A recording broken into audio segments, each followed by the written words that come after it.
કેશોદના જલારામ મંદિરે સર્વરોગ નિદાન કેમ્પ યોજાયો હતો। કેશોદના બાબાડી વિસ્તારમાં આવેલ જલારામ મંદિરે નેત્ર નિદાન તેમજ સાંધાના દુખાવા, હોમિયોપેથી તેમજ ડાયાબિટીસ ચેકઅપ, બોડી ચેકઅપ તેમજ આમ જુદા જુદા 5 કેમ્પનું આયોજન કરવામાં આવ્યું હતું। રાજકોટની રણછોડદાસ હોસ્પિટલના સહયોગથી નેત્ર નિદાન કેમ્પનું આયોજન કરાયું છે। જલારામ મંદિરના ટ્રસ્ટી દિનેશભાઈ કાનાબાના જણાવ્યા મુજબ કેશોદના જલારામ મંદિર ખાતે છેલ્લા ઘણા વર્ષથી યોજાતા નિઃશુલ્ક નેત્ર નિદાન કેમ્પમાં અત્યાર સુધીમાં 321 જેટલા નેત્ર નિદાન કેમ્પ યોજવામાં આવ્યા છે, જેમાં લગભગ 22,856 જેટલા મોતિયાના દર્દીઓના ફ્રીમાં ઓપરેશન રણછોડદાસ હોસ્પિટલ રાજકોટ દ્વારા કરવામાં આવેલ। જલારામ મંદિરે પહેલા અને ત્રીજા રવિવારે વર્ષોથી રણછોડદાસ આશ્રમ ટ્રસ્ટ રાજકોટના સહયોગથી નેત્ર નિદાન કેમ્પ રાખવામાં આવે છે। આ યોજેલા કેમ્પની શરૂઆત ધારાસભ્ય દેવાભાઈ માલમ, પૂર્વ ધારાસભ્ય બંધનાબેન મકવાણા, શહેર ભાજપ તેમજ ના હોદ્દેદારો તેમજ જલારામ મંદિરના ટ્રસ્ટી દિનેશભાઈ કાનાબા, રમેશભાઈ પારિતોષ પટેલ તેમજ ડોક્ટર ભૂમિ વણફરિયા, ભીમભાઈ તેમજ હેમંતભાઈ તેવા વગેરે મહેમાનો દ્વારા દીપ પ્રાગટ્ય કરી કેમ્પને ખુલ્લો મૂકવામાં આવ્યો હતો। આ નેત્ર નિદાન કેમ્પમાં 70 જેટલા દર્દીઓને ડોક્ટર પારિતોષ પટેલ તથા શ્વેતા પટેલ દ્વારા તપાસી 25 દર્દીઓને બસ દ્વારા ઓપરેશન માટે રાજકોટની રણછોડદાસ હોસ્પિટલ ખાતે મોકલવામાં આવ્યા છે।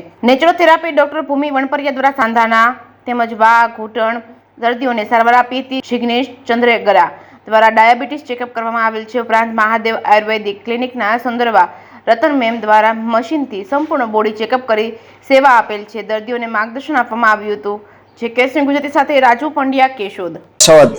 જલારામ મંદિર દ્વારા અવનવી સેવાકીય પ્રવૃત્તિઓ કરવામાં આવી રહી છે, જેની અંદર ખાસ કરીને નેત્ર નિદાન કેમ્પ પહેલા અને ત્રીજા રવિવારે રાખવામાં આવે છે। આજરોજ આ નેત્ર નિદાન કેમ્પ રાખવામાં આવ્યો હતો, જેની અંદર લગભગ 70 જેટલા દર્દીઓને તપાસી અને 25 દર્દીઓને રાજકોટ રણછોડદાસજી આશ્રમની અંદર ઓપરેશન માટે, મોતિયાના ઓપરેશન માટે મોકલવામાં આવેલા છે।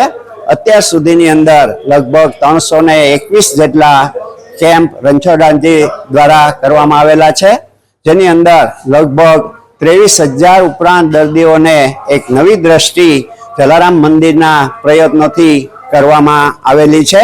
અને આસપાસની અંદર જે ગામડાઓ છે એની અંદરથી નાના નબળા આવા લોકો અહીંયા ઓપરેશન માટે આવતા હોય છે। એ લોકોના લાખો રૂપિયા છે આની અંદર આના દ્વારા એ બચાવ થતો હોય છે। એટલે આ કેમ્પની અંદર જે કોઈ આવતા હોય એમને એક નમ્ર વિનંતી છે કે પોતાનો આધાર કાર્ડ અને મોબાઈલ નંબર લઈને આવે એવો અમારો આજનો સંદેશો પણ છે। Thank you very much.